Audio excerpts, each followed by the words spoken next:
Hello students. तो कैसे हैं आप सभी लोग। सक्सेस एकेडमी के इस ऑनलाइन प्लेटफॉर्म पे आप सभी का स्वागत है। तो आज इंग्लिश की दूसरी क्लास है। इंग्लिश की फर्स्ट क्लास में ले चुका हूँ, प्लेलिस्ट में आपको मिल जाएगी। तो हमने नाउन के बारे में स्टार्ट कर दिया था। तो नाउन आपको पढ़ाया था हमने, बेसिक पार्ट ऑफ स्पीच के हर एक जो नाउन होता है उसका हमने बेसिक स्ट्रक्चर बता दिया था। तो आज नाउन को स्टार्ट करेंगे, इसके बारे में पूरा जानेंगे कि नाउन क्या होता है, इसके कितने प्रकार होते हैं।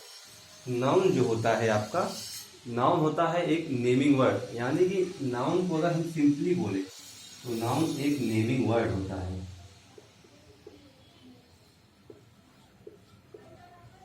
नेमिंग वर्ड अगर इसको बोले तो यानी किसी का नाम, किसी जगह का नाम, किसी वस्तु का नाम, किसी प्लेस का नाम, ये हमारा नाउन होता है। अगर इसको हम परिभाषा के तौर पे लिखें तो इसकी जो डिफिनेशन होती है नाउन में,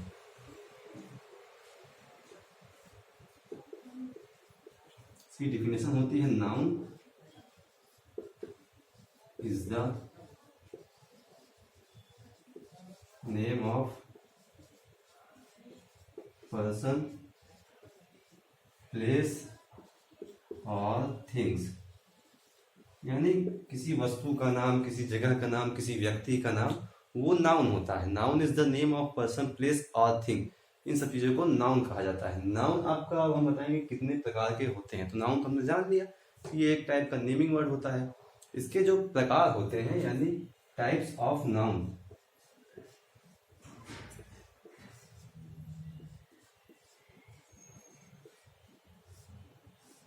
जो आपके नाउन के प्रकार होते हैं, ये तो बेसिकली 2 टाइप्स के होते हैं। तो उसके अंतर्गत जो 5 प्रकार के नाउन होते हैं वो आते हैं। अगर इसको हम पहले देखें तो पहला जो होता है वो होता है काउंटेबल नाउन।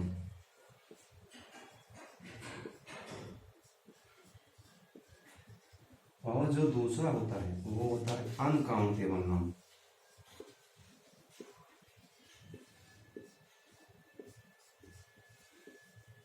काउंटेबल नाउन क्या होते हैं? वो नाउन्स जिनको हम गिन सकते हैं। और अनकाउंटेबल नाउन वो होते हैं जिनको हम गिन नहीं सकते, सिर्फ महसूस कर सकते हैं। जैसे काउंटेबल में आपका पहला आएगा प्रॉपर नाउन,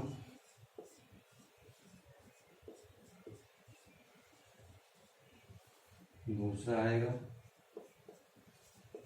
कॉमन नाउन,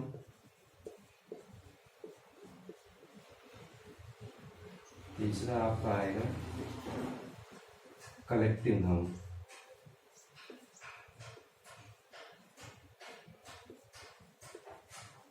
ये जो proper noun, common noun, collective noun, ये काउंटेबल नाउन होते हैं। इनको हम गिन सकते हैं, यानी हम प्रॉपर नाउन को गिन सकते हैं, कॉमन नाउन को गिन सकते हैं, कलेक्टिव नाउन को गिन सकते हैं। लेकिन जो अनकाउंटेबल नाउन में आते हैं, इसमें आपका आता है पहला मटेरियल नाउन,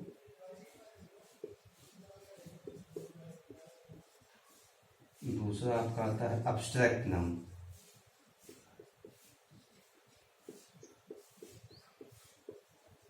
ये वो नाउन होते हैं जिनको हम गिन नहीं सकते। जैसे दूध हो गया, पानी हो गया, किसी की फीलिंग्स हो गई, तो इसको हम गिन नहीं सकते। तो ये अनकाउंटेबल नाउन के अंतर्गत आते हैं।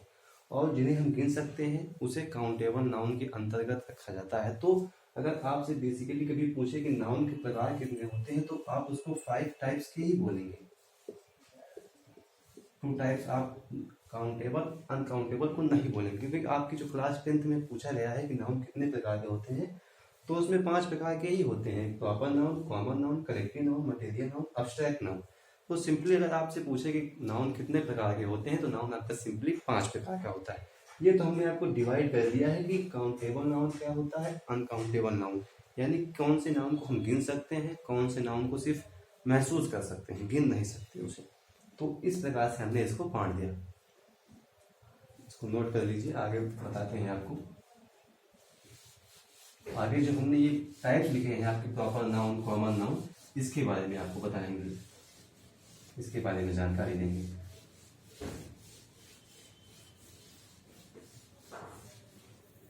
अब आपको बताते हैं प्रॉपर नाउन क्या होता है। जो पहला था आपका प्रॉपर नाउन,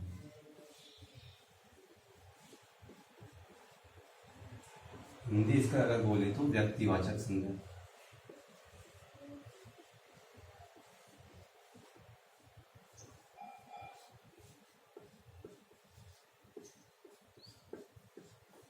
प्रॉपर नाउन जो होता है जब किसी का नाम ले, जब किसी का नाम, किसी जगह का नाम ले, तो वो प्रॉपर नाउन। जब किसी पर्सनल किसी की ओर बोध करें, हम यहाँ इस व्यक्ति की हम बात कर रहे हैं, इस स्थान की हम बात कर रहे हैं, तो वहाँ पे आपका आता है प्रॉपर नाउन। यानी कि जब किसी को उसके मतलब खुद की क्वालिटी से डिनोट करें, हाँ ये वही व्यक्ति है, ये वो स्थान है, तो वो होता है प्रॉपर नाउन। सिंपली नाउन तो आपने जान लिया कि व्यक्ति, वस्तु, स्थान नाउन होता है। और प्रॉपर नाउन जो होता है जब किसी का, जैसे Ram is a boy, Ram एक लड़का है, तो राम आपका जो है वो व्यक्तिवाचक संज्ञा हो गई, ठीक। तो वो होता है प्रॉपर नाउन। और अगर बेसिकली आपको और एग्जांपल लेना है, जैसे Sohan is a good boy, Sita is a good girl, और राम डज हिज वर्क, यानी राम अपना काम करता है, तो इसमें जो राम है वो हमारा आता है प्रॉपर नाउन। आपका जो बेसिकली एग्जाम में पूछा गया क्वेश्चन है उसमें सिर्फ यही बोलता है कि कोई दे देगा एक सेंटेंस, उसमें बोलेगा इसमें प्रॉपर नाउन क्या है। जैसे दे दिया Ram is a good boy, तो उसमें राम आपका जो है वही होता है प्रॉपर नाउन। तो इसी टाइप में आपको एग्जाम्पल के रूप में दिया जाता है। जैसे अगर इसकी हम डिफिनेशन लिखें,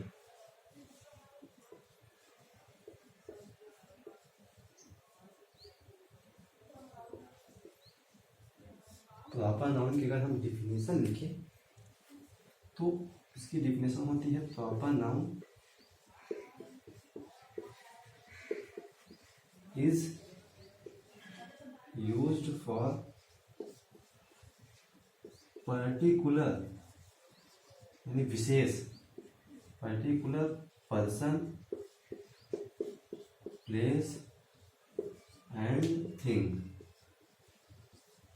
वस्तु में। यानी कि प्रॉपर नाउन जो होता है किसी पर्टिकुलर व्यक्ति, किसी वस्तु, इसके लिए प्रयोग होता है। अगर इसका हम एक एग्जांपल लें तो भी जो हमने आपने आपको बोला कि Ram is a good boy, तो दूसरा बोले तो Shivani is a good girl. आपके एग्जाम में इसी टाइप से पूछता है, ये दे देगा एक सेंटेंस, बोलेगा शिवानी क्या है, तो ये शिवानी जो है पर्टिकुलर है, किसी व्यक्ति का नाम है, किसी पर्सन का नाम है, तो यही आपका हो जाएगा प्रॉपर नाम। और अगर और कुछ और एग्जांपल लेना हुआ, जैसे सोहन इज लुकिंग गुड,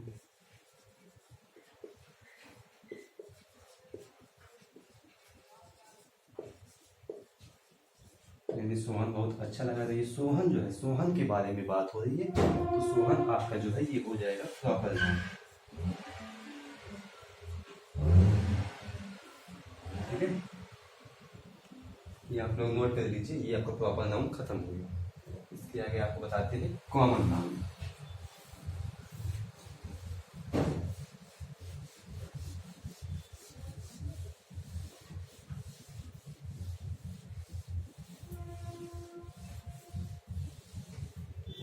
आपका जो कॉमन नाउन होता है, दूसरा आपका जो है कॉमन नाउन,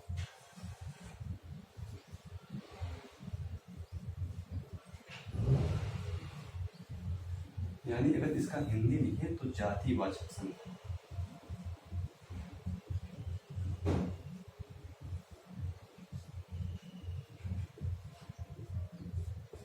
जो किसी जाति का बोध करे, यानी जो कुत्तों की पूरी जाति का बोध करे, व्यक्ति के पूरी जाति का बोध करे, किसी गाय की पूरी जाति का बोध करे, तो वो आपका कॉमन नाउन आता है। बेसिकली अगर कॉमन नाउन को आप लेंगे तो जो किसी जाति का बोध करे, यानी कि पूरे मनुष्य जाति का बोध करे, पूरे ह्यूमन पीपल का बोध करे, तो वो आपका आता है कॉमन नाउन, जातिवाचक संज्ञा। तो प्रॉपर नाउन में आता था किसी पर्सनल व्यक्ति की ओर इंडिकेट कर रहा था, और जो ये आपका कॉमन नाउन है ये किसी व्यक्ति की ओर ना इंडिकेट करते हुए उस व्यक्ति की पूरी जाति की ओर इंडिकेट करता है। तो इसीलिए कॉमन नाउन का जो नाम है वो है जातिवाचक संज्ञा, कि ये पूरी उस जाति का ही बोध कर देता है। यानी कि जो ये डॉग है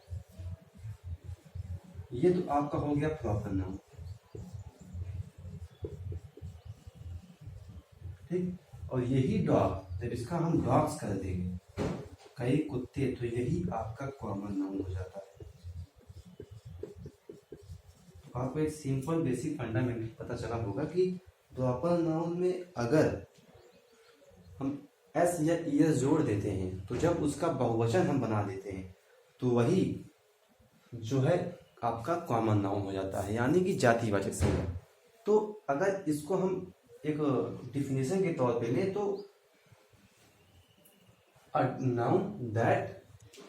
नाउन मतलब वह संज्ञा दैट रिप्रेजेंट्स जो प्रस्तुत करती है अ पूरी मतलब पूरी विशेष जाति को, यानी अगर हम इसको बेसिकली अगर सिंपल रूप से इसकी डिफिनेशन निकालेंगे तो आएगी a noun that represents a all class, यानी उसकी पूरी जाति का जो बोध करे तो उसी को हम बोलते हैं कलेक्टिव नाउन, मतलब सॉरी कॉमन नाउन। यानी कि सिंपल रूप से इसका बेसिक फंडामेंटल यही है कि जब हम किसी व्यक्ति का नाम लिखते हैं, किसी प्लेस का नाम लिखते हैं, किसी भी गाय का नाम या भैंस, डॉग, काउस और बफेलोज, यानी एक काउ, जब ओनली काउ लिखते हैं, यानी जब ओनली सिंपल हम काउ लिखेंगे तो ये हमारा हो जाएगा प्रॉपर नाउन। जब काउ से काउस बनेगा तो ये हमारा हो जाएगा कॉमन नाउन। ठीक, यानी कि जब उसको लिखने, किसी चीज को लिखने से, काउ को लिखने से पूरी उसकी कास्ट का पता चले। जैसे अगर इसका हम एक डिफिनेशन लेना चाहें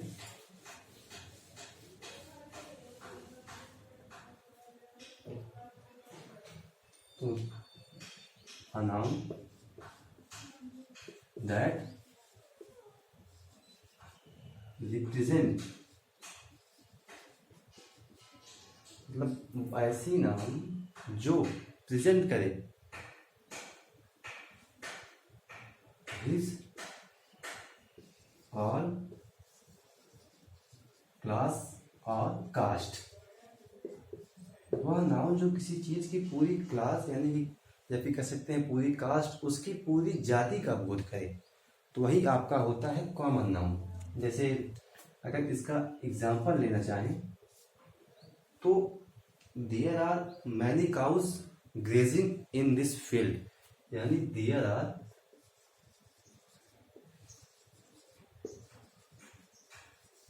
many cows grazing in this field, यानी यहाँ इस मैदान में मैनी काउस, कई गाय हो गई, तो जो गाय की पूरी जाति का बोध करे वही आपका होता है कॉमन नाउन।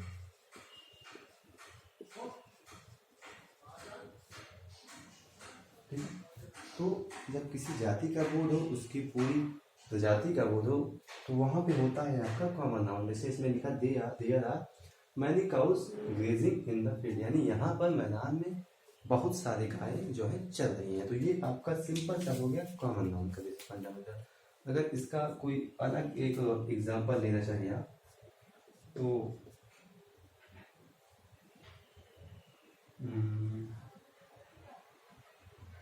हाँ, तो अगर इसको लेना चाहे तो मैनी डॉग्स और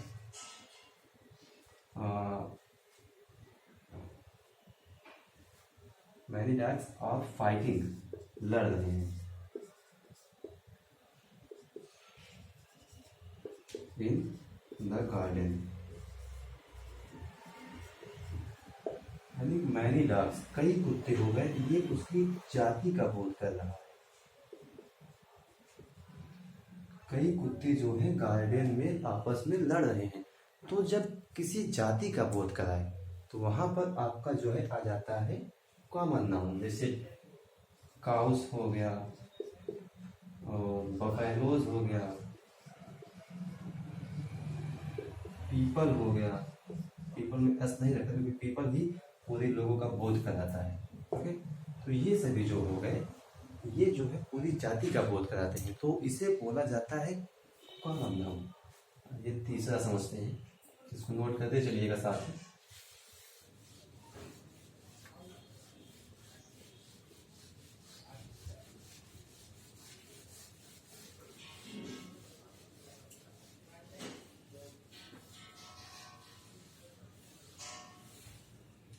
तीसरा आपका जो है ये है कलेक्टिव नाउन।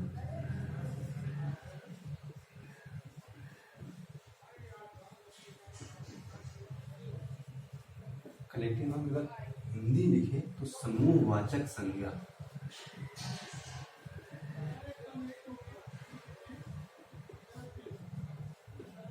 यानी जो पूरी जात समूह का बोध करे। समूह में आपका आ गया आर्मी। आर्मी पूरे समूह की बात कर रही है कि आर्मी में इतने लोग हैं। भीड़, मार्केट में जो भीड़ होती है वो भी पूरी मतलब समूह की बात करती है। यानी जब कई लोग इकट्ठा हों, परिवार यानी कई सदस्य बैठे हों, मतलब कई में तो आप समझ सकते हैं 3, 4, 5, तो जब जहाँ पर समूह बने, जो समूह की ओर इशारा करे, वहाँ पर आपका होता है कलेक्टिव नाउन। अगर इसका हम डिफिनेशन लिखना चाहें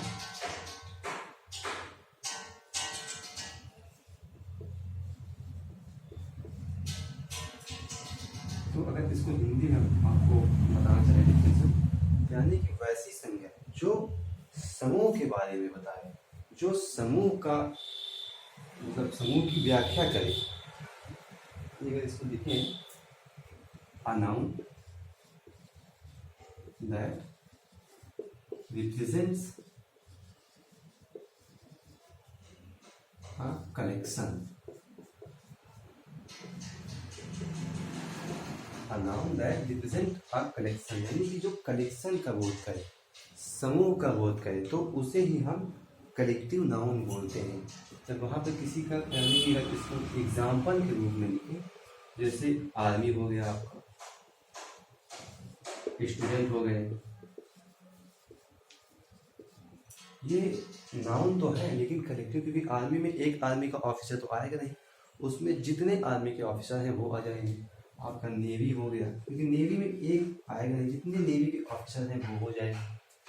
तो स्टूडेंट हो गया, जितने स्टूडेंट हैं वो सारे स्टूडेंट आ जाएंगे। अगर और लिखे तो टीचर हो गया,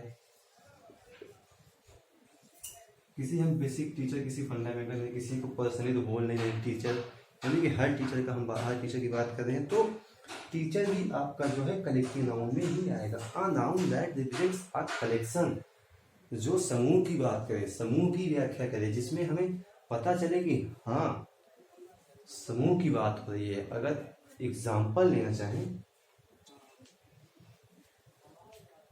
तो एग्जाम्पल अगर एक सेंटेंस के रूप में, तो all doctors are doing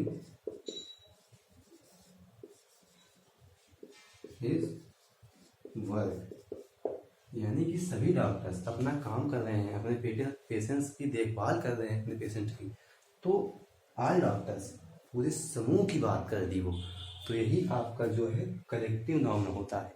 simply जो समूह की बात करे उसे कलेक्टिव नाउन ही बोलते हैं। All doctors are doing his work, यानी कि जब कोई नाउन अपनी पूरी जाति की बात करे तो उसे समूहवाचक बोलते हैं। यानी कि जब वहाँ पे उसके पूरे विशेष जाति की बात की जाए, यानी कि अंगूर का जो गुच्छा होता है, तो उसमें अंगूर के गुच्छे में कोई एक अंगूर तो होता नहीं है, तो वहाँ पे कई अंगूर होते हैं, तो वो जो होता है एक समूह, यानी चाबी का गुच्छा, तो वो चाबी का गुच्छा जो है आपका, वो पूरे समूह का बोध कराता है। तो उसी को बोला जाता है कि जो गुच्छा था उसका, चाबी का या फिर अंगूर का, तो वही समूहवाचक का बोध करता है।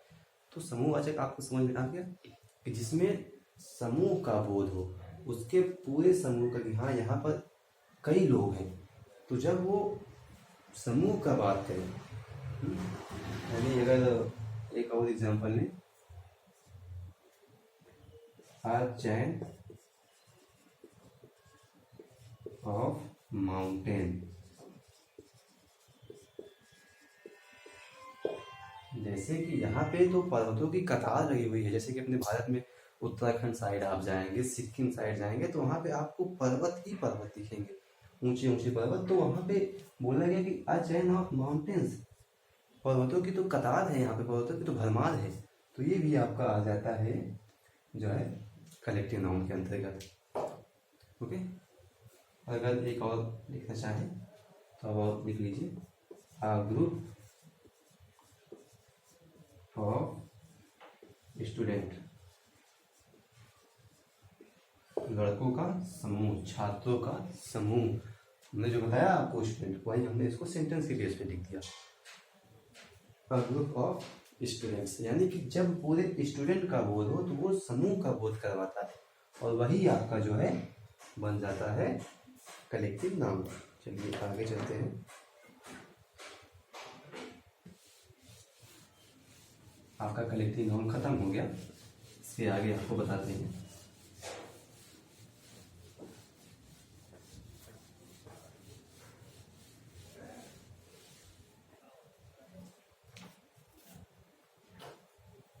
तो कलेक्टिव नाउन तक हमने सीख लिया।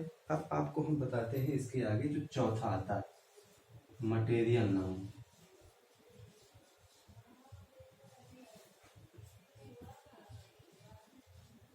मटेरियल नाउन क्या होता है? मटेरियल नाउन वो होता है जिसको हम नाप नहीं सकते, तौल नहीं सकते, मतलब तौल सकते हैं लेकिन गिन नहीं सकते। सॉरी गलत बोल दिया, माप सकते हैं, तौल सकते हैं लेकिन गिन नहीं सकते। जैसे यहाँ पे लड़के हैं तो लड़के को तो हम गिन लेंगे, यहाँ 5 लड़के हैं, 6 लड़के हैं, 20 लड़के हैं, 50 लड़के हैं, लेकिन हम ये नहीं गिन सकते कि यहाँ पे दूध कितना है। उसको तो मापेंगे कि 1 लीटर दूध है, 2 लीटर दूध है, 5 लीटर दूध है, 6 लीटर पानी है, या फिर आपका ऑयल है, तेल है, डीजल है, पेट्रोल है। तो इन सब चीज़ों को मापा जाता है। तो अगर इसको हम डेफिनेशन पे लिखेंगे,